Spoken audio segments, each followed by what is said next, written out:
InsyaAllah narasumber kita akan membawakan pencerahan mengenai dengan satu projek ataupun aktiviti misi benih pertama Brunei Darussalam ke angkasa lepas. Ini yang ingin sama-sama kita ketahui ni Atul ya. Betul. Jadi tanpa membuang masa, apa kata kita terus sahajalah ya bersama dengan narasumber kita yang sudah ada bersama kita di studio siaran pagi ini. Di sisi kiri saya Yang Mulia Dr. Haji Abdul Hanif bin Datuk Paduka Haji Mahadi merupakan penolong Naib Chancellor Penyelidikan Inovasi dan Kemampanan. Assalamualaikum Doktor. Waalaikumsalam warahmatullahi wabarakatuh. Apa khabar pagi ini, sihat ya? Alhamdulillah. Alhamdulillah. Selamat datang ke Ramai Pagi. Terima kasih. Dan ribuan terima kasih di atas masa yang diluangkan pagi ini untuk bersama dengan kami ya. Dan kita juga berbesar hati menerima kedatangan Yang Mulia Dr. Hajah Nur Hayati binti Haji Ahmad, merupakan penolong kanan Profesor Institut Penyelidikan Biodiversity dan Alam Sekitar Universiti Brunei Darussalam. Assalamualaikum Dr. Hajah. Waalaikumsalam. Apa khabar, sihat ya? Alhamdulillah. Selamat datang ke Ramai Pagi ya. Terima kasih. Pertama kali ke Ramai Pagi Doktor? Dia jual. Lasi ada. Lasi ada ya. Jadi sekali lagi dari tim Ramai Pagi ingin mengucapkan selamat datang dan ribuan terima kasih atas masa yang diluangkan pagi ini ya. Misi benih pertama Brunei Darussalam ke angkasa lepas. Wah, ini sesuatu yang menarik rasanya untuk kita ni ketahui bersama. Jadi apa kata saya serahkan kepada Atul terlebih dahulu ni untuk bersama dengan narasumber kita. Silakan Atul. Tadi juga ni bertanya ni daripada wakilnya, wakil untuk masyarakat Ketanian ataupun yang menyaksikan dengan tajuk yang kita ni bincangkan pada hari ini. Mungkin doktor boleh menerangkan apakah objektif utama dan latar belakang projek Benih Universiti Brunei Darussalam ke Stesen Angkasa Antarabangsa ataupun International Space Station ISS ini, dan bagaimana ia bermula sehingga menjadi misi bersejarah untuk Brunei. Bismillahirrahmanirrahim. Terima kasih.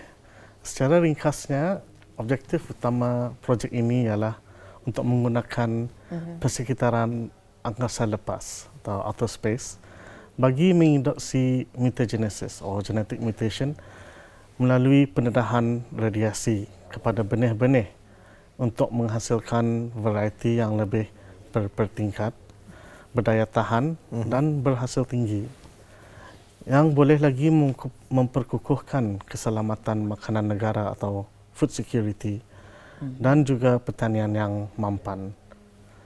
Latar belakang projek ini diterajui oleh Institut Penyelidikan Biodiversity dan Penyelidikan Alam Sekitar atau Institute of Biodiversity and Environmental Research, iaitu salah satu research center di Universiti Brunei Darussalam dan dilaksanakan melalui kerjasama dengan Space Faculty, sebuah organisasi di Singapura yang khusus dalam pendidikan angkasa dan program satelit. Inilah pertama kalinya Universiti Brunei Darussalam memajukan penyelidikan berasaskan angkasa untuk masa depan pertanian, daya tahan makanan dan kelestarian.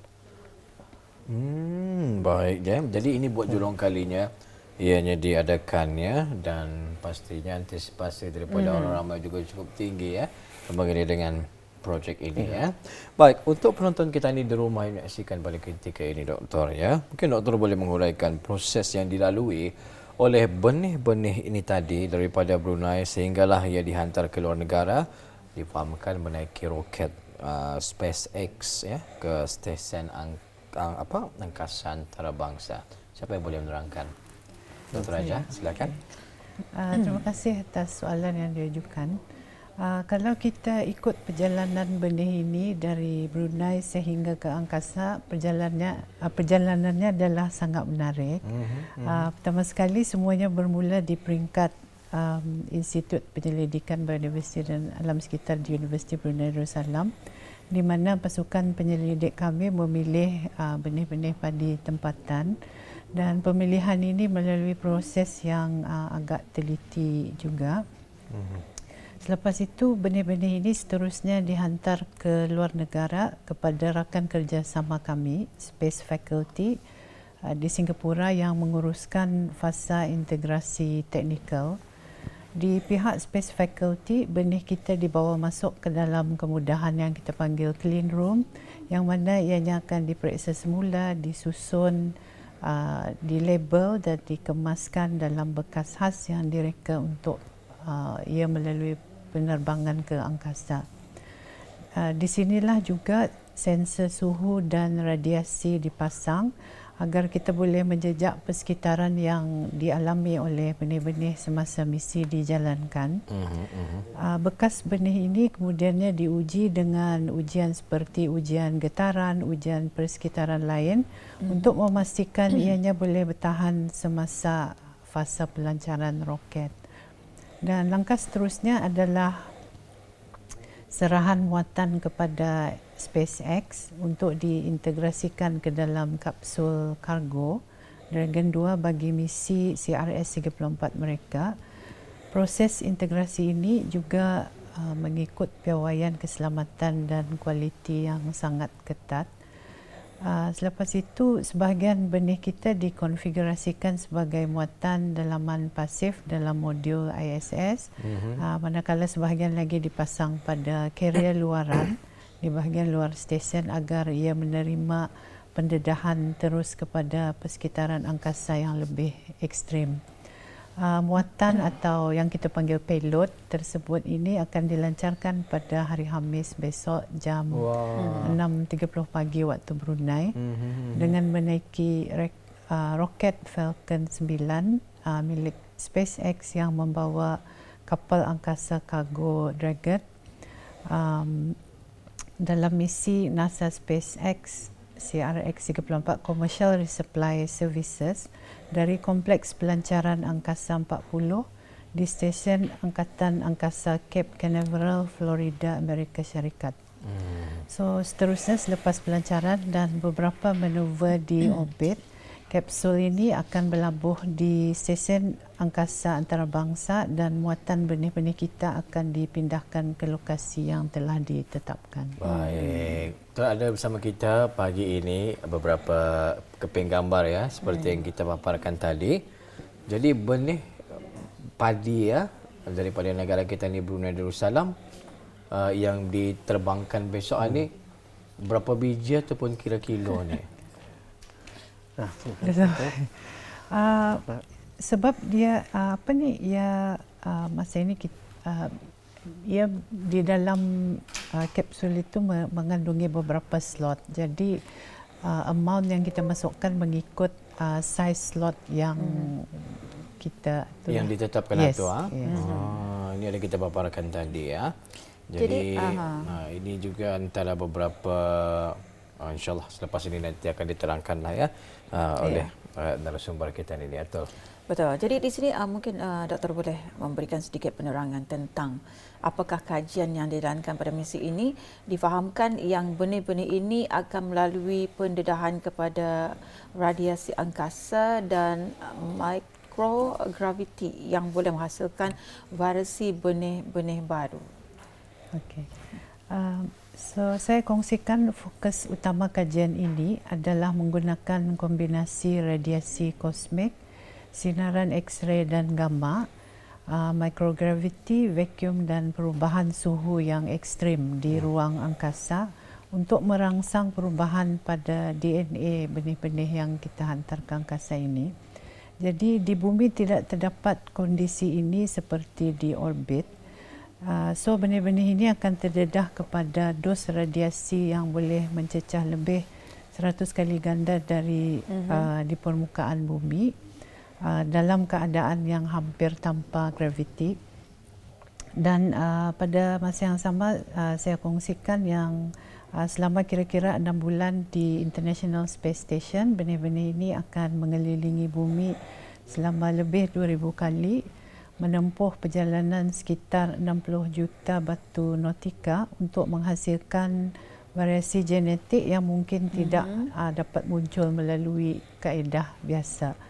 Jadi apabila benih-benih ini kembali ke Brunei yang kita jangkakan pada penghujung tahun 2026 atau awal tahun 2027, maka penyelidik kami di Institut Penyelidikan Biodiversiti dan Alam Sekitar UBD akan menjalankan ujian apakah wujudnya ciri-ciri baru dalam varieti benih-benih ini, dan antara ciri-ciri yang akan dikenal pasti adalah dari aspek ketahanan, aspek prestasi.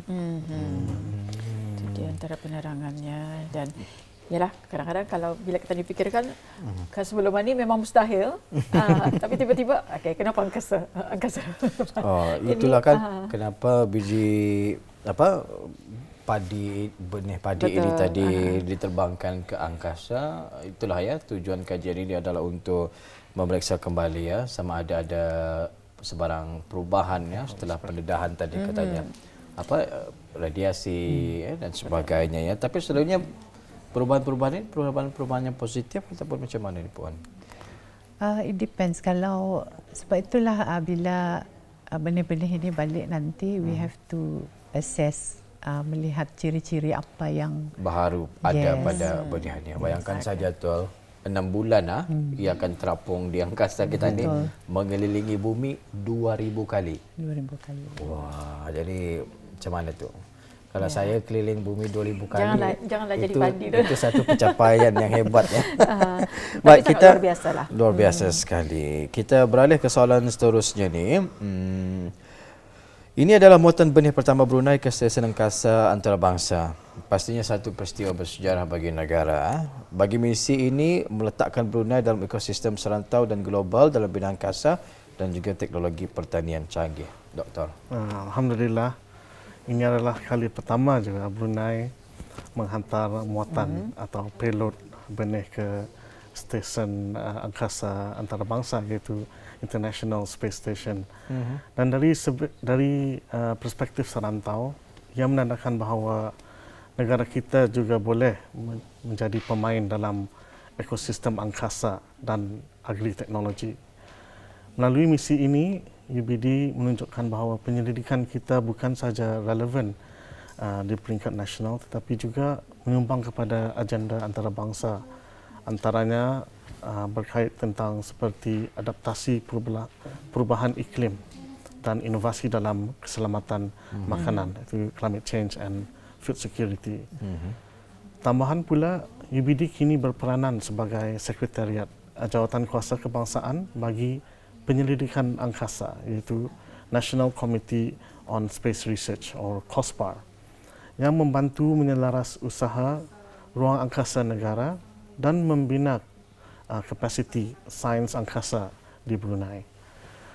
Dari sudut lain pula, misi ini memberikan mesej jelas bahawa Universiti Brunei Darussalam bersedia melabur dalam penyelidikan berimpak tinggi dan sanggup meneroka sempadan baru, termasuk menggunakan angkasa lepas untuk menyokong sektor pertanian dan juga sektor-sektor yang lain di masa depan.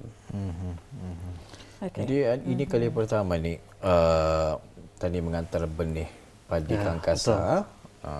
Kalau sebelum-sebelum ini ada kajian lain, pengkaji-pengkaji lain yang pernah mengantar benih ke angkasa, benih padi ataupun di Brunei tidak pernah. Tapi di international banyak sudah orang membuat juga studies, especially astronauts, space programs.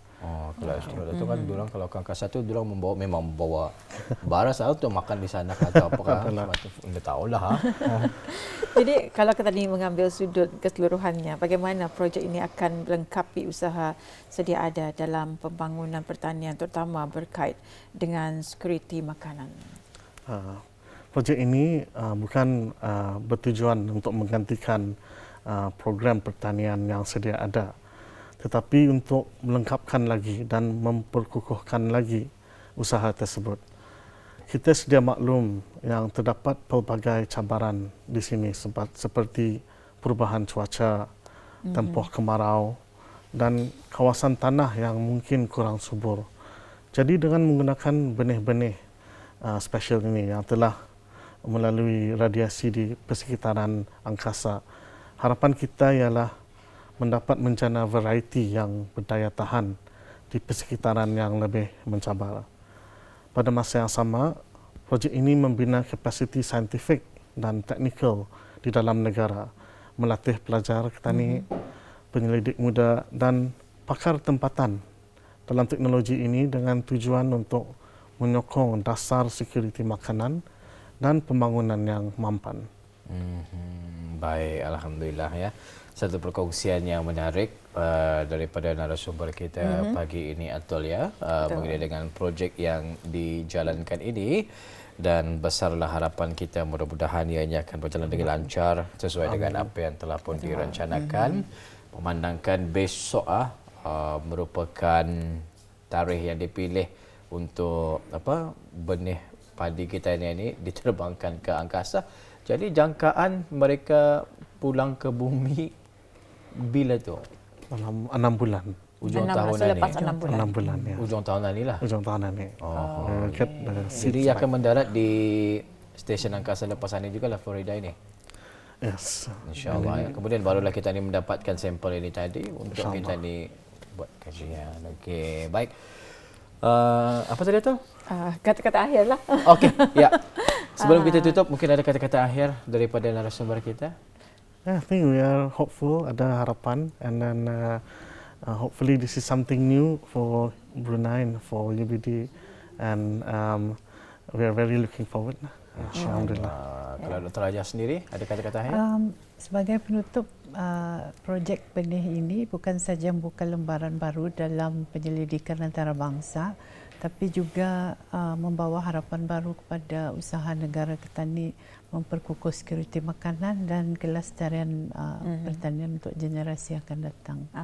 Saya suka kata-kata Dr. Raja tadinya membawa harapan baru ya. Saya sendiri bila menyebut saja bila kami memberikan wawancara misi benih pertama Brunei Darussalam ke angkasa lepas. Itu sudah macam macam masuk akal keindah, tapi bila doktor narasumber kita menerangkan pada hari ini benda itu sebenarnya tiada yang mustahil. Tiada yang mustahil. Jadi mudah-mudahan kita pun ingin mengikuti nanti perkembangan benih ini. Rasanya tahun depan kali ya boleh kita ni tahu apa result daripada sebab 6 bulan kan. Bayangkan benih yang sudah terdedah dengan radiasi ni mungkin ia akan lebih apa kata orang tahan mantap ataupun lebih mantap lagi nanti macam mana kita pun kurang pasti. Hanya nanti kita berserahlah ya kepada kajian yang dibuat ini. Ribuan terima kasih Doktor. Mudah-mudahan kita ni ada kesempatan lagi di lain waktu untuk membawakan perkongsian yang lain pula. Assalamualaikum. Waalaikumsalam. Terima kasih.